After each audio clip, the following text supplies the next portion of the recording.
Okay, so good evening, everyone. And so this year is going to be dedicated to Purim. And the topic is one of the deepest and most fascinating mysteries of Purim, which is the mitzvah of eradicating Amalek, eradicating any trace, any memory of Amalek. Who were the Amalekites? What were they about? How can we understand this very hard to swallow mitzvah in a more Hasidic or spiritual way? And so our starting point is really the verse we're coming out of, Shabbat Zachor, and we're just between Shabbat Zachor and Purim. And the reason Shabbat Zachor is just before Purim is that, again, we remember, Zachor is to remember, we're trying to remember what Amalek did to us when we came out of Egypt. As we were coming out of Egypt, we can say that the first people to enslave us were the Egyptians, but that was because we came into their land and then we grew there and then we were enslaved there. But the first people to attack us, the first people to be anti-Semitic in the sense that they didn't just enslave us when we were in their country, but they actually went out of their way to attack us as we were going through the desert, were the Amalekites. And as the Midrash says, that the Amalekites were the ones to cool the bath. The Jewish people were like a hot bath. They were fresh out of Egypt, having the miracles surrounding this exodus. And all the peoples were afraid. Everybody wanted to attack the Jewish people, but nobody dared to. And then the Amalekites were crazy enough to jump into the hot bath and make it cooler. So, and then after this battle, then the Torah says, Zachor et asher asa lecha Amalek. Remember what Amalek did to you as you were coming out of Egypt, that it came in your way, karcha b'derech, and it attacked the weak people at the end of when you were weak, and you were tired, at the end of your shayara, all the people coming out together, they attack the weak. And then there's something very mysterious that's said, and that is that Timche et zecher Amalek mitachat hashamayim. We have this commandment to eradicate any memory of Amalek from under the skies. And then immediately it says, Lo tishkach, you shall not forget. It starts with remember and with not forget, do not forget. But in the middle, it says you need to eradicate all memory. So there's this double-sided sword or double-sided dictum that says we need to clear them out, erase them all together, but we also have to remember them in some way. There's these two movements, two parts to this whole story, that Amalek, we need to totally forget about them and erase them and make sure they don't exist in the world at all. And on the other hand, there's also this saying that we need to always remember it. So there's this movement of pushing them and erasing them, but also another movement of somehow preserving them in some way or preserving something that they have. Now, one of the things that was said in regarding to how Hashem wreaks his vengeance on people, it was said in the Gemara, and it's often said about Amalek specifically, is that the idiom in the Talmud says that the forest is cut down using an axe that was made, or at least the handle of the axe was made from the forest itself. You cut down the forest using something that's coming out of the forest. So somehow this may explain this paradoxical notion of eradicating Amalek. Amalek is like the forest that I need to cut down. But in order to do so, I need to remember or preserve or maintain something from the Amalekites. I need to use their weapon against them in some way. I need to take something that they have. There is something about Amalek that I need to use in some way, and I'm using that in order to fight them. So that may be one way of looking at it. Another even deeper way of looking at it would be to say that it's not just that remembering Amalek, preserving something from Amalek, actually has to do with, in some mysterious way, of rectifying Amalek itself. There's something about Amalek that's the epitome of evil, the epitome of anti-Semitism, the epitome of this irrational kind of hatred, and we need to act in the same sort of proportion. But despite all of this, there are clues that at the end of the day, what we want is to somehow bring them into the fold of God's service in some way, or even to convert them. And we see this because the very beginning of the story of the Amalekites, and also the very end of the story of the Amalekites, has to do with conversion into Judaism. So not only in the end of Megillat Esther, the scroll of Esther, we are told that many, many people converted, we're also told by the sages, by Chazal, that in the future, the sons of Haman, right, him and all of his 10 sons were hung, but apparently had grandchildren, because the children of his children are teaching Torah in Bnei Brak. They all converted to Judaism. That's the end of the story of Amalek. Is that we first had Amalek himself, which we'll talk about in a minute, and then we had the people of Amalek attacking us, and they weren't completely killed, they were only weakened. That's the term the Torah uses, that Yoshua, Vayachlosh Yoshua, he weakened them, he didn't vanquish them. And then there was Agag, who again was not killed in time by Shaul and had enough time to bring a child to the world, which became Haman. And then Haman also, he was killed and his children, but his grandchildren survived. But at the end of all of these generations of Amalekites, they all, or the main ones, the grandchildren of the descendants of Haman, convert and become teachers of Torah. So the end of the story of Amalek has to do with conversion, but also the beginning of the story of Amalek has to do with conversion. Why? Because we know that Amalek was the son of a mysterious woman called Timnah. She's mentioned in Bereshit. And Timnah, it says, was the wife of Eliphaz. Eliphaz is one of the sons of Esau. Timnah married Eliphaz and gave birth to Amalek, the first Amalek, the child Amalek. And here again, the sages enter the story and bring something amazing into the story. They say that Timnah very much wanted to convert to Judaism, the mother of Amalek, before she married Eliphaz. Before Amalek was born, she really wanted to convert to Judaism. She asked Abraham to convert her. He wouldn't agree. There was something about her that was too far away, there are a lot of stories of what happened there. But it was something Judaism couldn't take in. So she was rejected, and then she went to Yitzchak, and he also rejected her. And then she went to Yaakov, who also rejected her. And 3 times she tried to convert. Nobody would accept her.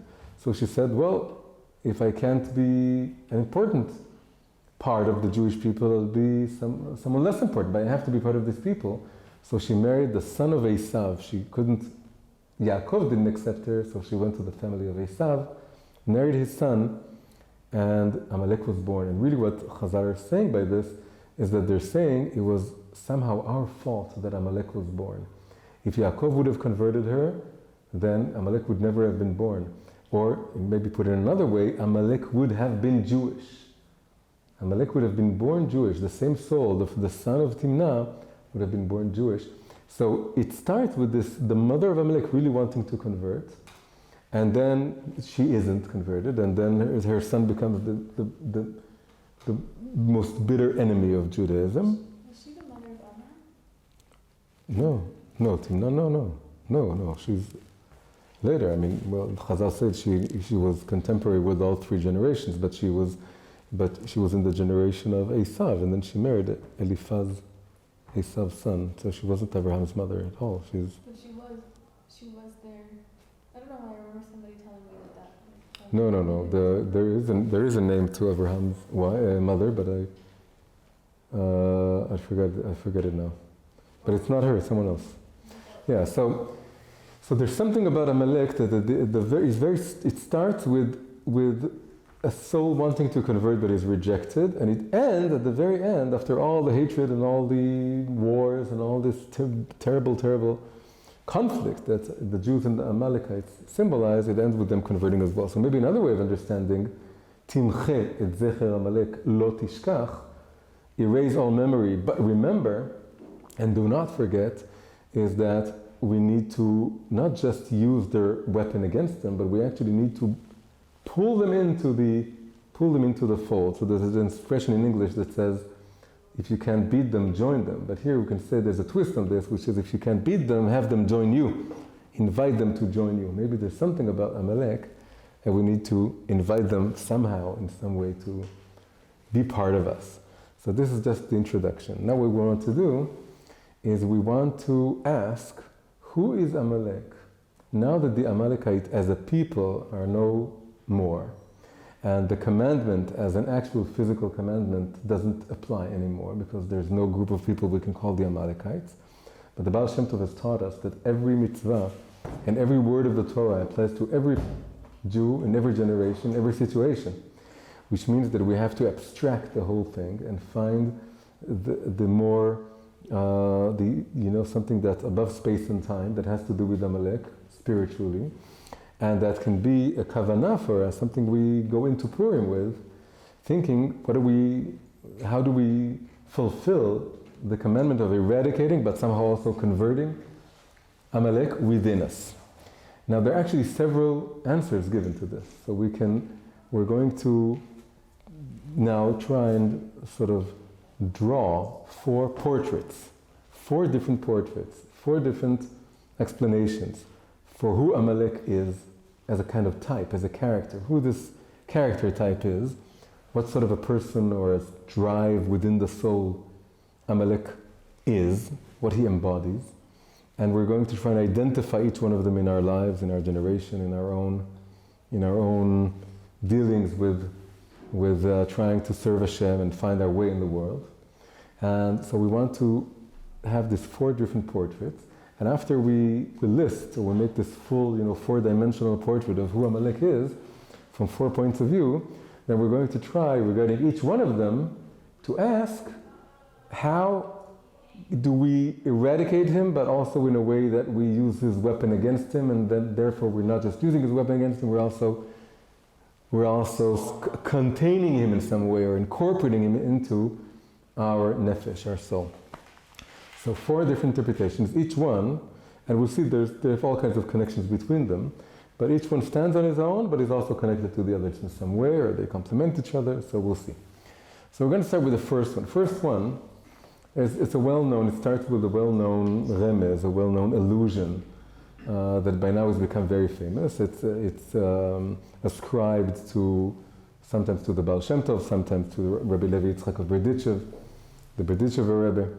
And one of them, or both of them, said, or noted the fact that in Gematria, Amalek equals Safek. Safek means doubt. Amalek equals Safek. Gematrias are very vital to Purim because one of the best ways to understand the very mysterious injunction that Mechayev Inish Livsume, one has to drink in Purim, to the point of Ad Delo Yadav, not knowing the difference between Arur Aman and Baruch Mordechai. The fact is that Arur Aman equals in Gematria Baruch Mordechai, and the same Gematria.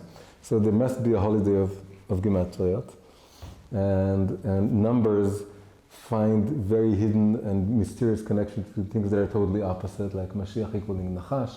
Same goes for Arur Aman, Baruch Mordechai. So Amalek equals Safek. How does this go along with the pshat of Amalek? It goes very well. Amalek, when the people of Amalek, when they attacked us coming out of Egypt, if you look at the verses, it's immediately after the whole incident with not having water, and then Moshe coming to the rock, hitting the rock produces water, and then summing it all up, the Torah says that during this whole situation, the Jewish people were not sure if God was among them or wasn't. If God was or wasn't among them. The expression is, Velo yad'u im yesh Hashem bekirbenu im ayin. Whether God is in our midst or He isn't. Im yesh Hashem bekirbenu im ayin. Ask a question? And then immediately afterwards, very next verse, Vayavo Amalek. Amalek comes. So Amalek comes at a moment of doubt, a very, very basic doubt, whether Hashem is with us or isn't.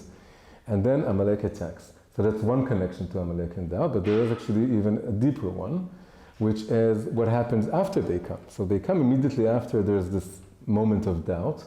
Although we just came out of Egypt, we saw all the miracles and so on, but we're people of little faith sometimes. And we had this moment of doubt, and then Amalek attacked us. But then we can also see that Amalek represents an even deeper kind of doubt. It's not just that Amalek is using a momentary doubt in order to sort of sneak into your heart, but he actually brings in a great deal of doubt. And we see this beautifully by the fact that the battle with Amalek takes place in a place called Refidim. It's the one stop just before Mount Sinai. So there we have the 7 weeks leading from coming out of Egypt to receiving the Torah, and there are several stops on the way, and the last stop is of course Mount Sinai itself, and the one before that is Refidim, and that's where Amalek attacked us. Just as we are about to fulfill the purpose of the Exodus, to get to the Mount Sinai, to receive the Torah, which is really to receive our own destiny, our own path, our own purpose in the world, not just to be free in a superficial or negative way, free from bondage, but also to be free in a deeper way. En lecha ben chorin, there's no one who's really free until they work with the Torah, osek b'Torah. And this greater degree of freedom, or a deeper sense of freedom, which is called positive freedom, it's not freedom from bondage, it's a freedom to do God's will in the world. Just as we're about to get to that point, that's when Amalek jumps in. And then what happens is that they make a stay in this place called Refidim. Now Chazal say, what is Refidim? Refidim alludes to Rifyon Yadayim, laxity of hands. The hands become lax, and you can't do anything. It's like you're paralyzed. Refidim symbolizes paralysis. It's a state of paralysis that you can't choose. You can't get out of this place. You can't choose going right or going left, going forward or going backwards. You're paralyzed. Refi yadayim. So Chazal say it was because we relaxed our hands, we were lax in doing the mitzvot that we already had, that Amalek comes. That's like saying Amalek is coming because we have doubt. But we can also go the other way around, which is because we were fighting with Amalek, we were stuck in Refidim, we were stuck in a state of paralysis. How is this going along with doubt?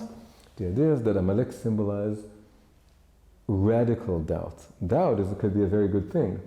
That Chazal are very doubtful of every proposition put forward, in the Mishnah by other Amoraim. They have a lot of doubt. But radical doubt is something that will never be satisfied. Radical doubt means positing impossible criteria for making any choice. And when you posit impossible criteria, you'll never make any choice.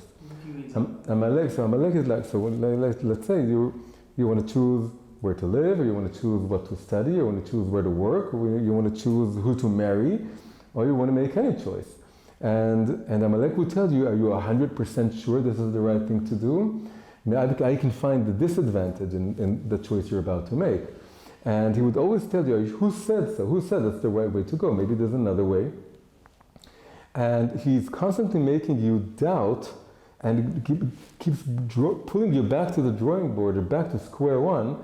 And really the purpose is that you don't make any choice, that you're stuck in refidim, in paralysis. And this is doubt. So, and there are several beautiful allusions to this if you're talking about Amalek. So one is that it says Amalek, the word Amalek can be taken apart into two words, which is Am, Molek. Am is people, Molek, it means to behead. So what does it mean that they behead you? Beheading is really disconnecting the head, the level of thinking and forming thoughts and plans and ideas, and the level of actualizing those ideas. So they want to behead you in the sense that they want to stop you from translating or moving from the level of thought to the level of action. They want you to think all day, Just don't make any decision. You can go in circles in your head all day, but we want to suffocate you. We want to block the passage between the intellect and the emotions and also actions. So is Amalek. Another hint is that it says after the war with Amalek, it says Milchama leHashem beAmalek midor dor, right? It's an eternal war between Hashem and Amalek, but before that it says Ki yad al kesya. There's a hand on the chair of God. But the name of God is, there's only the first two letters are put there, Yud and Hey. The last two letters are gone, Vav and Hey. Yud and Hey symbolize the level of the intellect, the level of the head. Vav and Hey symbolize the level of the body. The fact that Amalek goes together with just having the first part of Hashem's name, and Chazal say this, that the name of Hashem is incomplete if Amalek is present. He cuts the name of Hashem in half, and he preserves only the first half. The first half is the head. Second half is the body. Remain in the head, study Torah, have a lot of thoughts, have a lot of ideas in your head. You can have a head full of ideas, even Torah ideas. Just don't translate them into action, into deeds. It has to remain like a thought. And there are even more interesting allusions, but we'll suffice with this. And the idea is that, again, Amalek, so who is Amalek, right? We want 4 answers. The first answer is that Amalek is a skeptic. But he's a kind of a radical skeptic that is trying to make sure you don't make any important decision, that you'll never get to Sinai, that you'll never marry, that you'll never find a job, that you'll never progress in your life, you'll never advance to the next meaningful stop, especially if that stop, that station, is your Sinai, is the place that you make your covenant with Hashem, with your own neshama, you remember what your purpose, what your destiny is, and it's going to do everything in its power to cool you off, to make you doubt every decision that you want to make, be a skeptic. So he negates everything. The first portrait, the first interpretation of who Amalek is that it's a very destructive force that wants to make sure you stay in refidim, in paralysis, and it does so by questioning everything so extremely that no answer will ever suffice. No decision and no action would be everlasting. You would be able to give answers that Amalek would say, yeah, okay, you convinced me now, because he would always be there to doubt you. It's like trying to build, a tower of cards next to an open window. You build the tower of cards, and then Amalek goes, phew, and he blows it away, and blows it off, and then you never do anything in your life. And it's a part of you that is unable to make any decision because it's never absolutely sure. So that's the first portrait. Again, we're going to go back to all 4 and try and see how we win over them. In both senses of the word. Win them over to be part of us, and also win over their negative aspect. That's the first portrait, first interpretation, very well known, that Amalek cools you off by detaching your head from your heart, your head from your body, your level of action, and by doubting everything. So that's the first person. The second, different pirush, different style, is that almost the very opposite, is that Amalek has to do with chutzpah, with nerve, and it goes along with holelut, so why is this the opposite? Because this type of Amalek is an Amalek that wants to do everything. The first Amalek wants to do nothing. And whatever you tell him, he goes meh. Or he goes, nah, you can't do it, or he finds a reason not to do it. The other, second Amalek number 2, is the very opposite. He wants to do everything. He wants to visit all the countries. He wants to do all the experience. He wants to marry all the people. The first Amalek doesn't love anybody. The second Amalek falls in love with everybody. And he can tell you you're just an amazing person, and he gets excited about you, and then the moment later, he gets excited about someone else.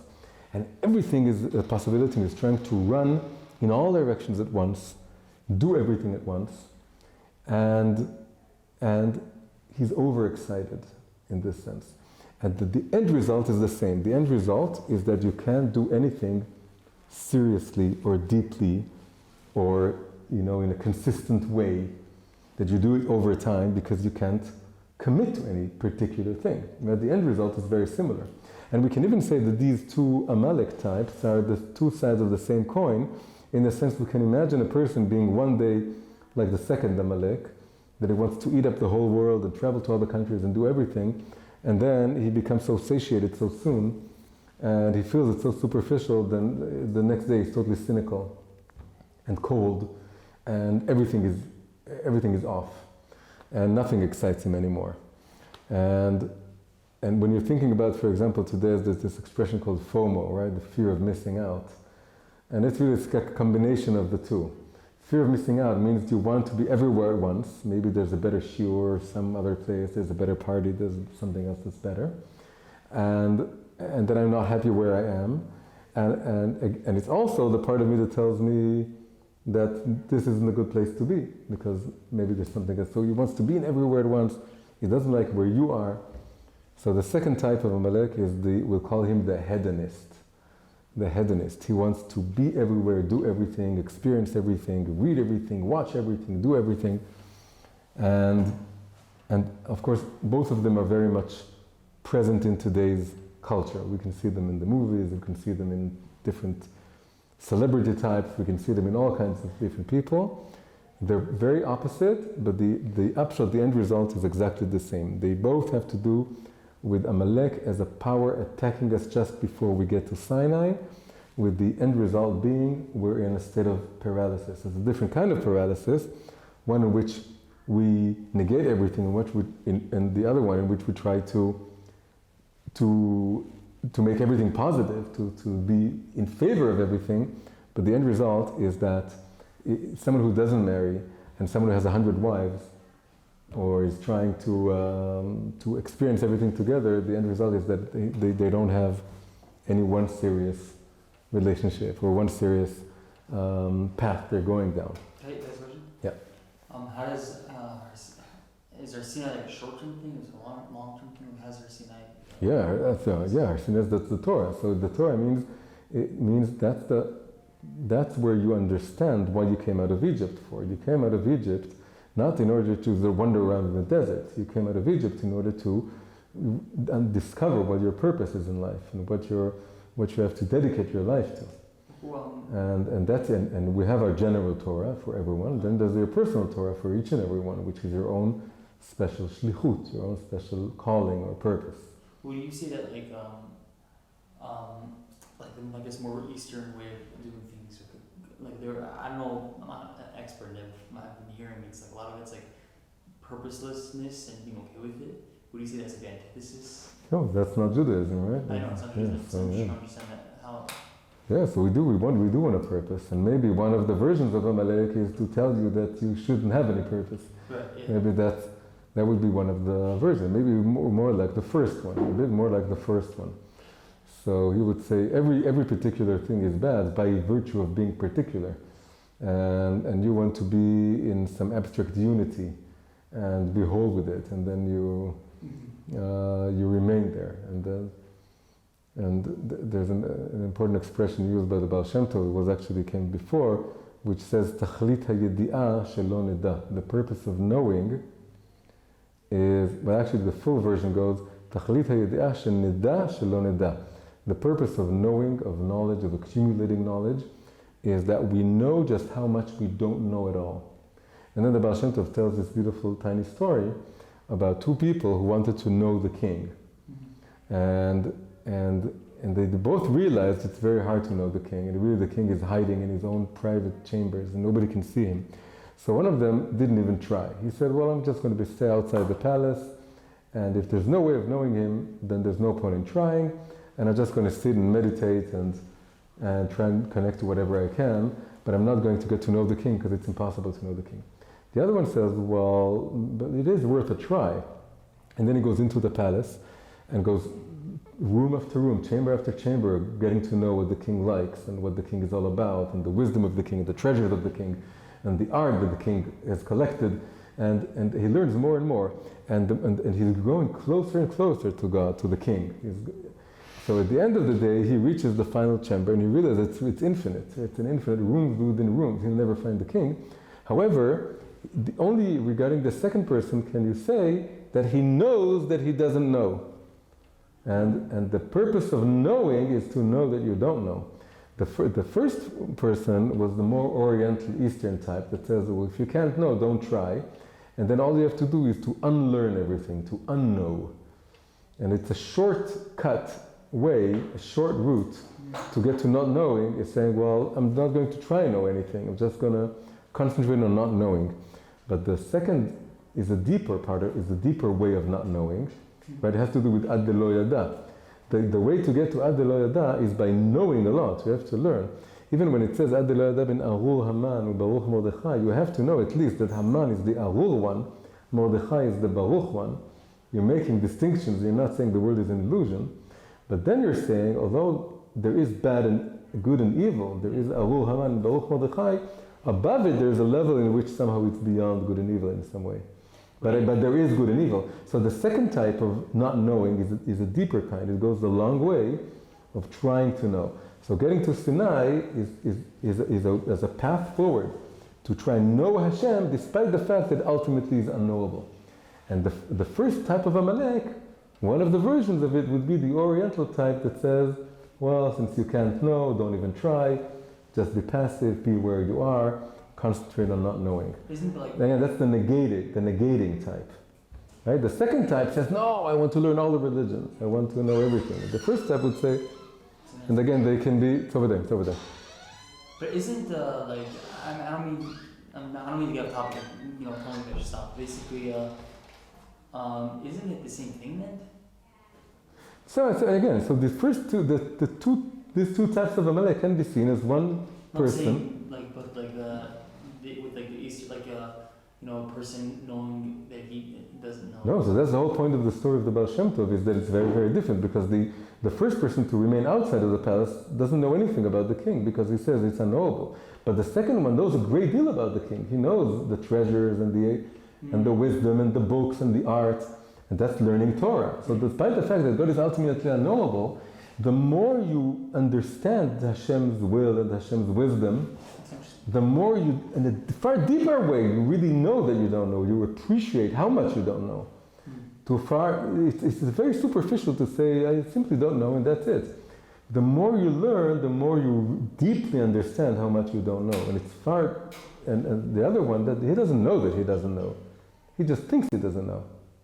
Interesting. He imagines he doesn't know. He likes the sort of lazy, superficial kind of experience of not knowing, and he thinks he's so close to Hashem, but he doesn't know anything.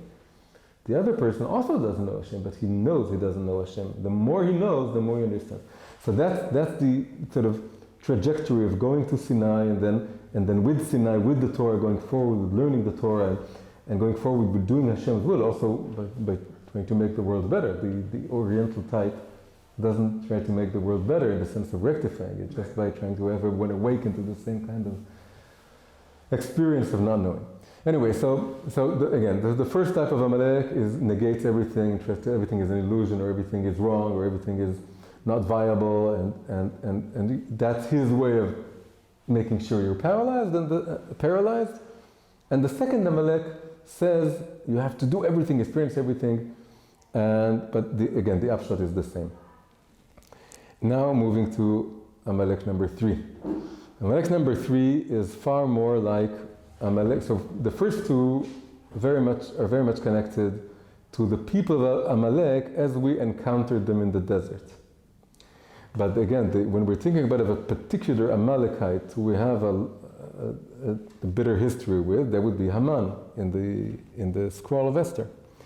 And Haman, we can't say that he's either one of the first two Amalek types.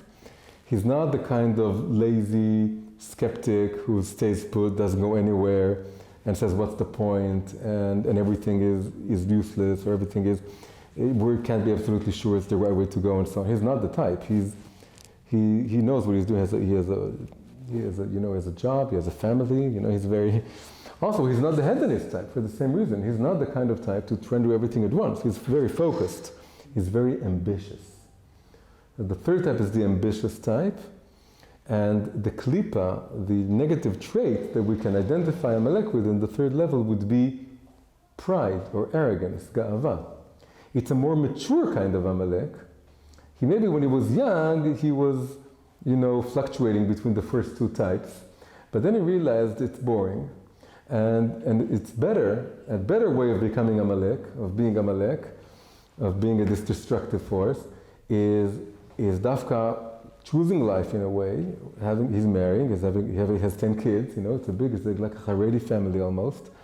He's very solid, and he has a job in the palace, and he builds himself up very gradually from a lowly minister to a higher minister, and then he finds favor in the king's eye, and the king elevates him some more, and he's always thinking how to make it more, but everything is around him. It's all about everyone should bow down before me.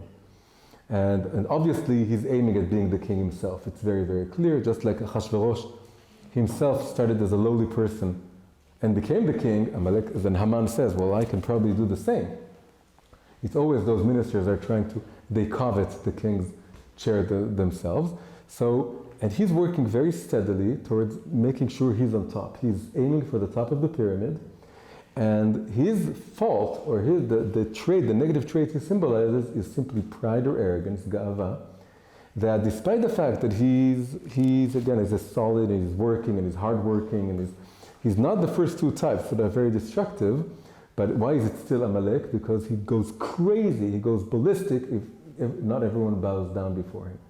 Which goes to show that it's all just his ego, just his guide. So a third interpretation of who Amalek in our own psyches and our own souls is. So the first one is the passive skeptic, the second one is the active hedonist, and the third one is a more mature type that we can say doesn't seem like Amalek so much because he knows how to live, he knows how to work, he takes responsibility for the next day, he's active, he's choosing. But it's all very narcissistic, totally narcissistic, and if he's not gaining, acceptance or rewards, or his name isn't mentioned, and it's not given credit for whatever he does, he goes crazy because he's not doing it for Leshem Shamayim, for its own sake. He's not doing it for other people. That's why it's an Amalekite force. That's why all the Sifrei Musar, all the Mursha books, the first thing they talk about is Ga'ava. Ga'ava is the source of all the negative traits, just like Amalek is called Reshit Goyim Amalek, the head or the starting point of all the different kinds of non-Jewish people that symbolize the different traits that we're trying to walk away from. Yeah. How does it contrast and connect whatsoever with the first two? Does it connect at all? Different proofs. Different proofs, yeah. So again, different types. So now we can say it's 4 alternative interpretations of who and what Amalek is. Right? So it's a third pirush. And we can say, again, like I said, that it's like the first one, the first two Amalek can be the same person. That is fluctuating from one day to the other. And the third Amalek could be what happens when they grow up. And they realize that the best way to maintain your narcissism and your self-centeredness is by growing up, finding a job, and then trying to be at the top. Yeah, so moving on to the fourth type of Amalek. Just like the first two were polar opposites, and we can see them as the same person with a kind of split personality problem, then the fourth one is also like the inverse character of the third one. The third one is all about arrogance and wanting to be on top and feeling better than everyone or more important than everyone else, and therefore wanting to have credit and respect constantly. The fourth type is the melancholy type. It's over there. The melancholy type is the depressed Amalek. The Amalek of depression, of negative thoughts that tell you that you're worthless, that there's no point in anything that you're doing, that you're worse than everyone else, your life is worse than everyone else. And it's a very destructive force, but it's the opposite of arrogance or pride. It's a force that tells you, that weakens you, and makes you go lower and lower and lower, and tells you how worthless you are. And again, we can say that the third Amalek and the fourth Amalek could be two sides of the same coin, and we really see this again with Haman. Haman is working very hard to make sure he's on top, and he sees that he's gaining progress. At some point, the queen invites him to a private banquet with the king, just him and her and the king, and no other minister is awarded respect, and he's elated. It's his dream coming true. He can't believe that he's like the second in command almost, He's the king and the queen want only him. He's having private audience with the king and queen, and it's almost the top of what he could aspire to, other than being the king himself. But then he goes out and he sees Mordechai. Mordechai isn't bowing down to him, and then he goes back to his wife, and he says, "It's all worthless. Kol ze eino shaveli. It's all meaningless because Mordechai isn't bowing down to me. So now I'm totally depressed. Although I reached almost the apex of everything because there's one person that's not bowing down." And here we can see arrogance and pride flipping over into melancholy and depression. And that's a very deep insight that we need to pay attention to. And most people think that depression and low self-esteem, let's say that the cause for depression, most people think the cause for depression is low self-esteem. Is that people don't believe in themselves enough, they don't value themselves enough, they think they're too lowly of themselves, and they should have a better self-image, they should have a higher self-esteem, and they should be told how wonderful and how talented they are. But that's really the minority of cases of depression are coming from low self-esteem. And actually the majority of cases of depression or of low self-esteem, that people saying how terrible I am and how worthless I am and so on, is because subconsciously they have an extremely high image of themselves. And when they realize that they fall from this image, that's what depresses them. And it says in Hebrew, there's an expression that says,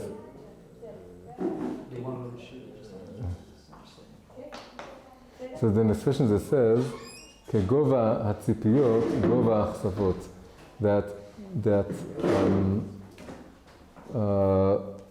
disappointments are a function of expectations.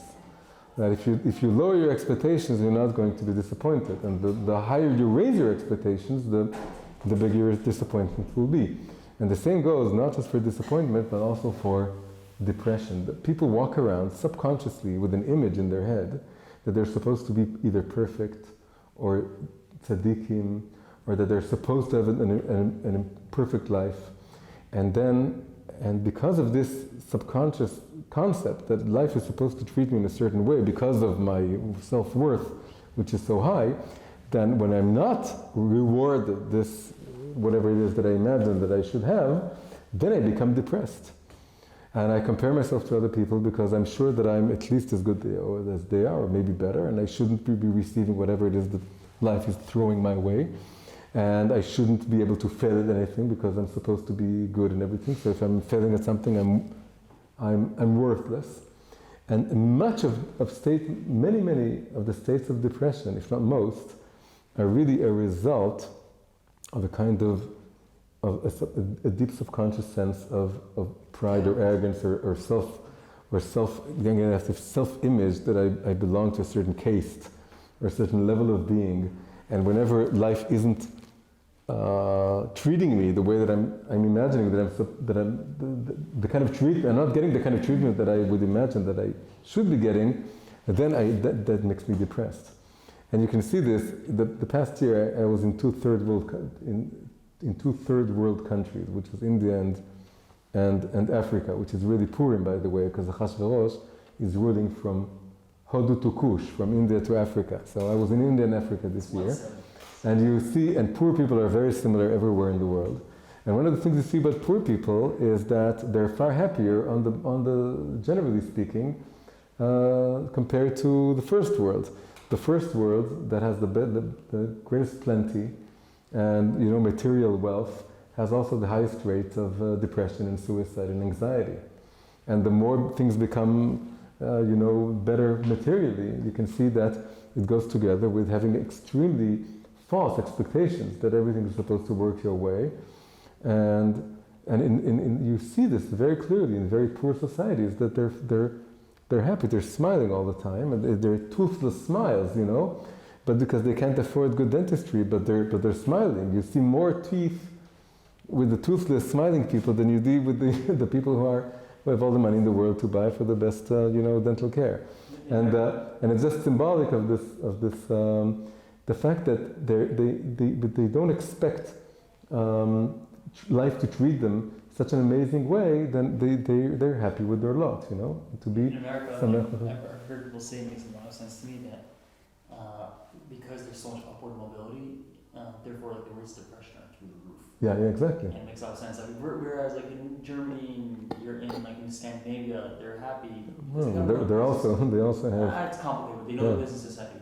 Hmm? They know their place in society. They're much more. It's the old style things. Mm-hmm. Yeah, okay, so the idea is that, but this is another kind of Amalek. So it's really, again, it's the flip side, and you can see Haman fluctuating between the two. One day he's elated, one moment he's elated that he's getting to the top, and then he goes outside, sees Mordechai, goes back to his wife. It's worth nothing. Everything I worked for is worth nothing when I see that Mordechai isn't bowing down before me, and he becomes totally depressed, and then later on, and he has to be humiliated by putting Mordechai on the horse, and he goes back, avel v'chafuy rosh, mourning and bowing down his head, because he can't take any kind of humiliation, any kind of lower status. So it goes really together. Wanting to be on top creates a situation in which, when you're not on top, you become totally depressed. So the fourth type of Amalek, which is connected to the third one, is the melancholy, depressed type. So we have the skeptic who negates everything, and then we have the hedonist who wants to do everything, and then we have the ambitious type who wants to be on top of everything, and then we have the melancholy, depressed type that feels he's at the bottom of everything. And these are the four types of Amalek. Now we have to go over them again and see how each one of them cannot be beaten straightforwardly. But the whole point of Amalek is that we're eradicating him, but we're preserving him, and we're forgetting that he ever existed, and we're also constantly remembering and reminding ourselves of him. And we want to take down the forest with using an axe made from the wood itself. And we want to convert ultimately Amalek somehow. And just like Timnah wanted in the first place, and just like the descendants of Haman are doing. So we can see this very beautifully. We can go over each one of them, and each one of them, if you go to them with trying to fight them using the exact opposite energy, it wouldn't work. If you're trying to fight the skeptic with certainty, then skeptic would break down your certainty. He would show you that you're not certain of anything, that you can doubt anything. If you want to, you can doubt everything you can. And so it's not going to work. And you can't go to the depressed type and tell him, let's be happy, let's all be happy, let's throw a party. He would become much more depressed. He would give you reasons to, would stick a needle in this balloon. Hmm? No, I got from my uncle, he's a psychologist, he told me that it's very difficult to make a depressed person not depressed, because he's actually right, he's not wrong. Meaning, realism and pessimism are very closely related.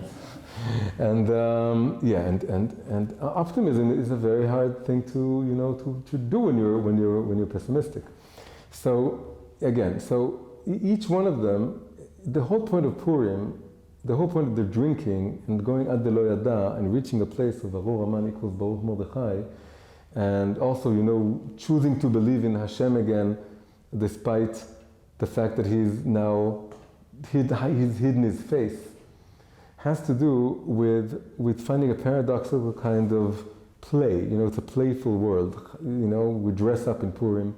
It's all a game. It's all a dance, and we want to dance with Amalek and play with Amalek.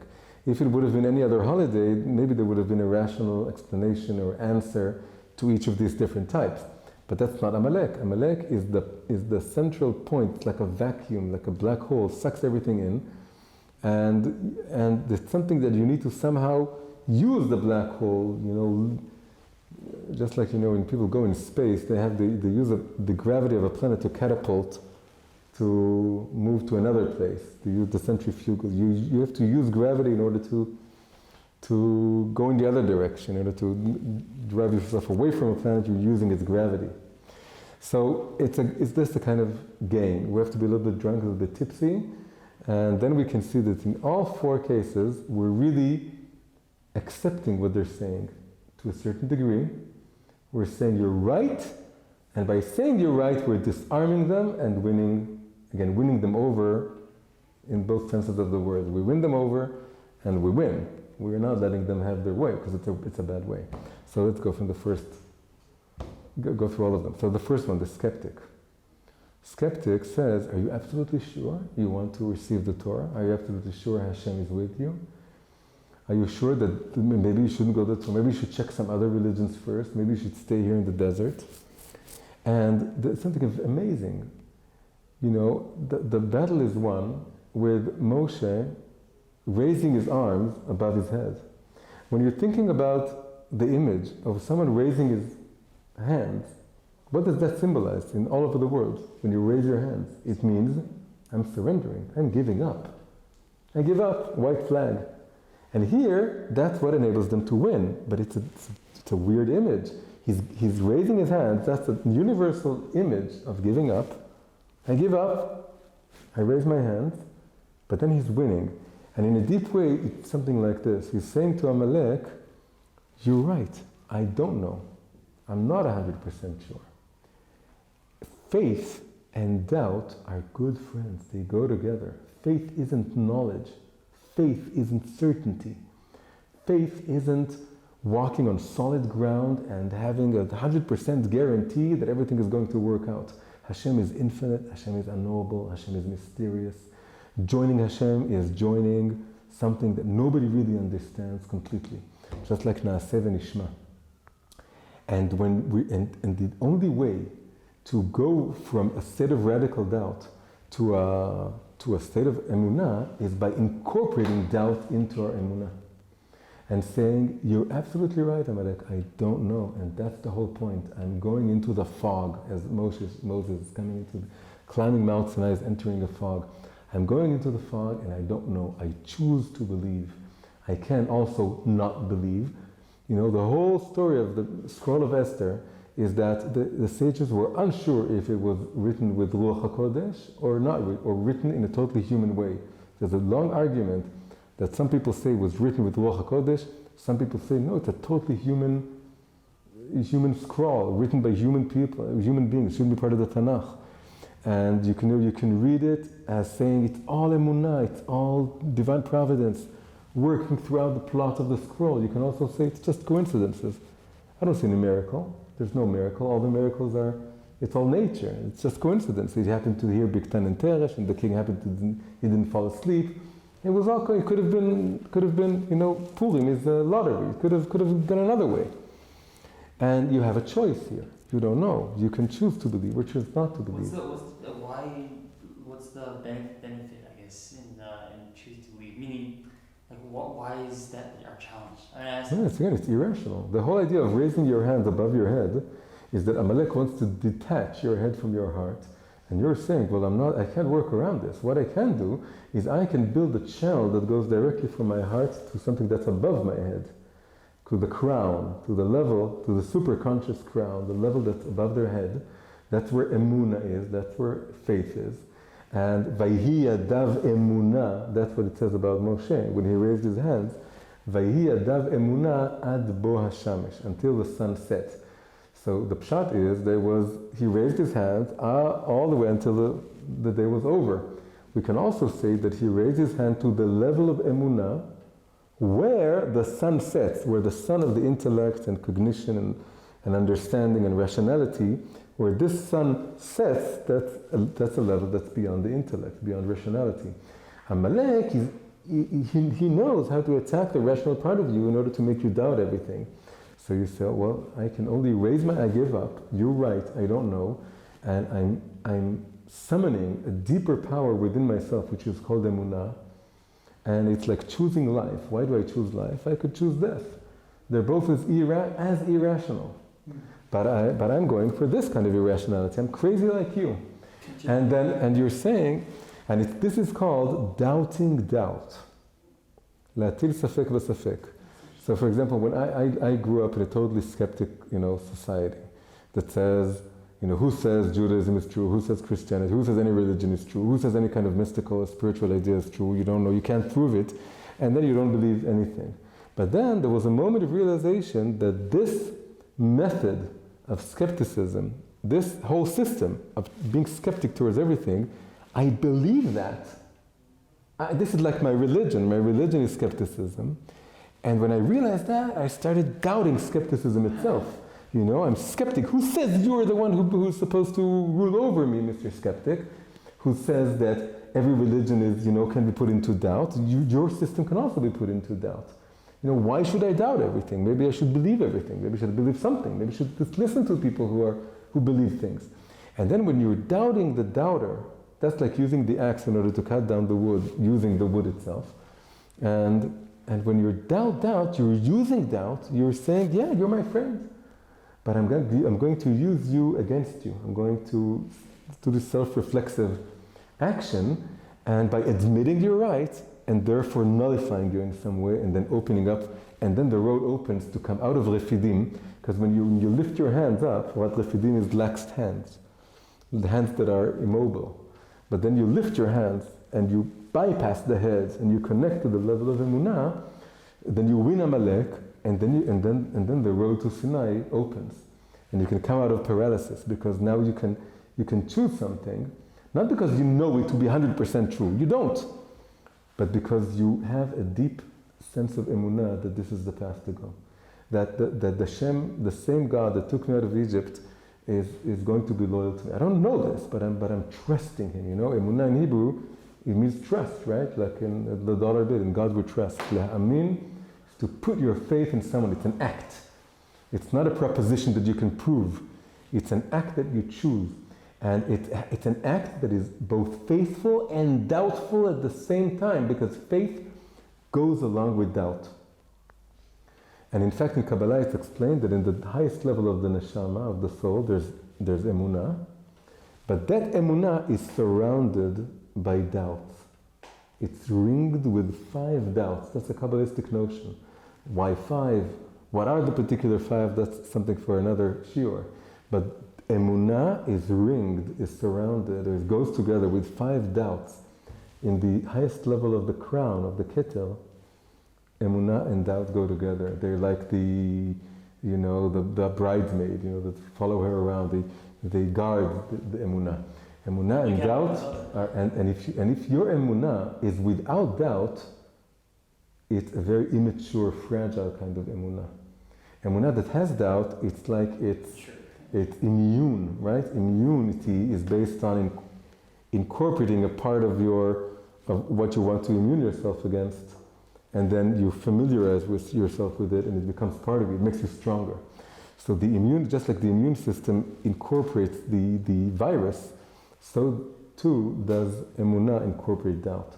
So the first Amalek is vanquished using his own weapon by incorporating doubt into faith.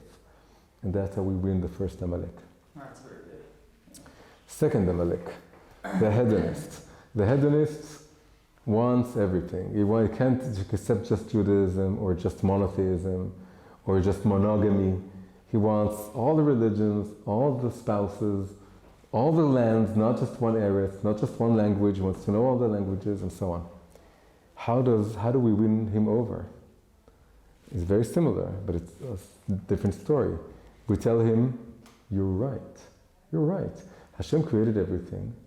Hashem is everywhere. And I also want to know everything and do everything. However, you're trying to do it on a horizontal, on the dimension of breadth. You're trying to go on the superficial level by experiencing all kinds of physical, material experiences, places, tastes and flavors and so on. I want to go on a vertical depth dimension.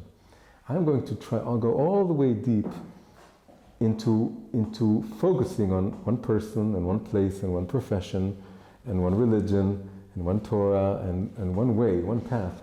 And I'm going to deepen there. And when I go deep enough, I will find the flavor of all the breadth, but within the depth. Within the depth. Now I'll give two examples of this. We talk about monogamy and monotheism. Monogamy goes like this. The people who are not non-monogamous, who say I'm polyamorous or I'm non-monogamous, I can't be monogamous, they're saying why? Because it's limiting and I have so many sides to my personality. And the different people to echo different sides and I want to love everyone, I can't just limit myself to loving one person, all this. What they're not realizing is that you're not going to know anyone if you're trying to divide your time between a lot of different people. You're not going to know... It's like having a... Yeah, good job is another thing, yeah. It's like you're not going to be professional at any job and you're not going to get to know any person well. However, if you limit yourself to one person or one profession and you go deep enough there, you're going to find in a subtle way all the other people in that one person. Because each person is infinite in their depth. And there's layers within layers and levels within levels. And the more you get to know someone, the more you're surprised to realize there's so much more to them than you know. And every day you discover something new about them. And so by going deeper into one person, you find facets of each and every other personality type and every other person. But on a deeper way. And you can say the same goes for polytheism versus monotheism. Polytheism, going to the word of idolatry and the word of mythology, you can say they're so much more colorful. They have all these folk tales and all these, movies and books and ideas and all these deities and all these, again, the mythological stories and the different gods. Each one is like a different person, is like a different part of my own personality. And it's but monotheism is so boring. You have this one God, this one people, you're stuck with the same book each and every year. You go read the same book every year. And it's boring. And again, it's Abraham and Isaac and Jacob and Joseph and all these stories again and again and again. But you don't realize that if you go deeper into this one book, and you go deep enough, and you go all the way from the Pshat to the Remes, to the Drush, to the Sod, you're going to regain all the breadth, but in a far deeper way. You'll find all the breadth of all the different novels and movies and cultures and everything you see in the world. You'll find it echoed within the Torah in a far deeper, more meaningful, more, refined and rectified way. And especially if you're going to the inner levels of the Torah, Kabbalah and Chassidut, really the breadth is coming back big time because you have all these, Hashem becomes from an abstract, unknowable thing like the Rambam has it, Hashem becomes, there's all the Sfirot and all the different worlds, the divine worlds, and the Partzufim of Hashem. He has many faces, many aspects. And Kabbalah is so colorful, Chassidut is so colorful, all the Hasidic stories. And you regain the breadth within, just like if you stick to one profession and you realize that in one profession the subtleties and the nuances are so great, it makes you appreciate the depth of all the other professions that you didn't go for. You realize, wow, every other profession has the same kind of depth.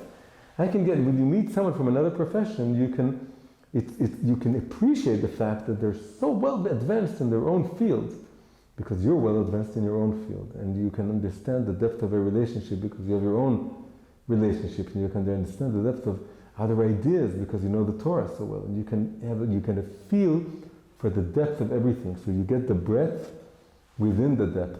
But you do this by becoming it's a rectified kind of hedonism, right? It's an hedonism that goes deeper instead of wider. And that's the way to rectify the second Amalek. Third Amalek, that's right there in the scroll. Haman wants everyone to bow down before him. He says, I'm so arrogant, I'm so important, everyone has to bow down before me. How does Mordechai rectify him? Mordechai does not rectify him by saying, oh, I'm going to show you what lowliness looks like, what humility looks like. No.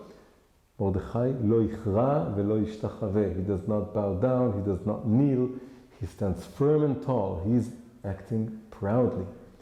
Why? Because he realized that this kind of arrogant person needs to see a positive kind of pride. Not pride because I'm important, but pride because I'm only bowing down to Hashem. And I want to remind you that there's only one ruler, there's only one God, and you're not him, and I'm not him either. But I'm not asking you to bow down before me, but I'm not bowing down before you. And this a kind of rectified, holy arrogance, which means, and translated into psychological terms, it means saying something like this: when I can identify within me a certain part of me that wants to be acknowledged and made famous and appreciated and bowed down before, I should tell that part of me, I'm not going to sink so low to be such a narcissist that needs constant appreciation. I can live without appreciation. I can live without people admiring me or thinking I'm so important. And it's, in Hebrew we say, the lo bakavod sheli, and not It's below me. It's below me. It's below me to be so lowly, to ask to be so high. It's below me to want to be so high. And then you're recruiting or you're summoning within you a kind of pride that comes from your neshama. It doesn't come from your ego. It comes from the fact that you have a neshama, you're brought down into this world to do something very meaningful, not to be a narcissist. And you're summoning ga'ava from this part of you in order to fight the negative kind of ga'ava, which constantly strives to have more strength and more respect and so on. And then you can become more humble and know how to, how to accept humility. Mordechai, very clearly we see this, that he is, tearing his clothes and going into mourning and putting ash on himself. But then when Achashverosh tells him, through Haman, now you have to sit on a horse and I'm going to parade you around town, we could have imagined Mordechai saying, no, I shouldn't, no, it's not for me. He says, no, my neshama does deserve it because people need to see what a holy neshama looks like, and it's not me. And the fact you're able to do this means you're summoning a kind of rectified pride that comes from your neshama in order to fight the negative kind of pride that is all about itself, all about me. And so this is like ga'o ga'a, Hashem mitga'e al ge'im. Hashem is higher than the highest one, and which means there's room for ga'ava, rectified ga'ava. Also it says in Masechet Sotah that for a Talmid Chacham it's good to have a little bit of pride. An eighth of an eighth. Right? 1 over... it's 1 over 64. It's batel b'shishim. It's a little bit of ga'ava, but it's very vital. So that's the third one. And then the fourth and final one, that's something we learned about in the Tanya, is that the way to rectify depression using the axe, that he actually, the Tanya, he uses that particular image of the axe coming from the wood to cut down the wood. He says that the moments you're sad and depressed are opportune moments to practice having a broken heart and doing tshuva. You can't fix depression with the opposite energy, like we said. You have to say, well, if I'm depressed, I might as well be depressed about the right reason. And I'm going to look at where I am in the world and what I'm doing. And you're taking merirut, which is bitterness, negative kind of bitterness, and you're turning it into, it's the other one. You're taking atzvut, and you're turning it into positive bitterness, or we call this positive negativity. And there is an element that says that sometimes when you're really depressed, then just like the previous one, you have to use a little bit of pride in order to lift yourself up. That's like a first aid kind of method. That if I'm told that it jumpstart exactly by saying, no, I do have, purpose and talent and I'm better than that, and it gets you up, if you're really depressed. But a preventative medicine, right, a preventative treatment, that's first aid when you're fallen. But preventative treatment is something that in Chassidut is called lowliness. It comes from King David being lowly in his own eyes and saying, I'm so grateful to Hashem for giving me everything. I really don't deserve anything. My whole life is just one big present. My whole 70 years were given to me as a present. I should never have been born. Every moment is a gift. I don't deserve anything. And then you begin to appreciate everything you have. and you don't fall because you have weaknesses, or life is treating you badly, or because you have faults, or because you even sinned. Then you're saying, I'm fallible. But I'm happy because I think Hashem believes in me, anyway, it's not about me. And ten lo mishelo she'ata v'shilcha shelo. Everything came from Hashem, and I'm just giving back to Him. And this kind of lowliness is a very happy feeling to have, because it relieves you of the burden of the self-image that is the reason you were depressed in the first place. Right? We said that the reason most people are depressed most of the time is that they're burdened by the self-image that they're so important, that they should have a certain life. Lowliness, rectified, happy lowliness, relieves you of the burden of this self-image. It tells you, I'm not supposed to have anything, I'm just human, I'm just me, and this is who I am, and I'm open to identifying what my faults are, and also what my strengths are, in a very clean sort of way. I can see that this is what I need to do, and I'm not going to fall down if people don't bow down before me. I'm not going to get depressed. I'm going to say, okay, I tried, and I'm going to keep trying to do what my thing is. I can see what my thing is to do. It comes from when you come from lowliness, not having all these expectations or self-image of deserving something. Again, you're taking this kind of Amalek, the depressed kind, and saying, yeah, I am lowly, but there's no reason to be depressed about it. It's such a relief. It's such a relief, when you're going up with a balloon, and in order to climb higher up, you need to throw away heavy stuff, and to get you higher. When you're relieving yourself of all this baggage, you're going on with this baggage that gets you depressed, which is, I'm supposed to have this, and I'm supposed to be that, I'm definitely going to try to be the best, the best person I can be, and do all the things that I'm supposed to do in this world, absolutely. But I'm not going to do it in a way that it's of putting myself in the center, or having this kind of, again, this image that I'm supposed to be perfect at everything. And if I'm relieved that it's a good kind of lowliness, I'm incorporating the melancholy type in a good way, in a happy way, the lowliness of the melancholy type, and again, it put a smile on my face. And I can do whatever it is without the baggage of what it means about me, and if I'm successful or not, and so on. And that's why David HaMelech, King David, when he won all the battles, he was the biggest warrior, but he had no trouble dancing with the simplest of slaves and maidservants. Yeah, he says, I'm no better than them. And he was very happy. So we can see the perfect image of lowliness and joy working together completely in David HaMelech returning the Ark of the Covenant back to Yerushalayim, and just joyfully dancing with all the simplest of people. And because not thinking is above them makes him happy. And the opposite is his wife, Michal, who's reproaching him, looking from the window, and she's very bitter. She's bitter because she has an arrogance that she's still unrectified from the previous king, yeah. And that's why we need the second generation of Malchut.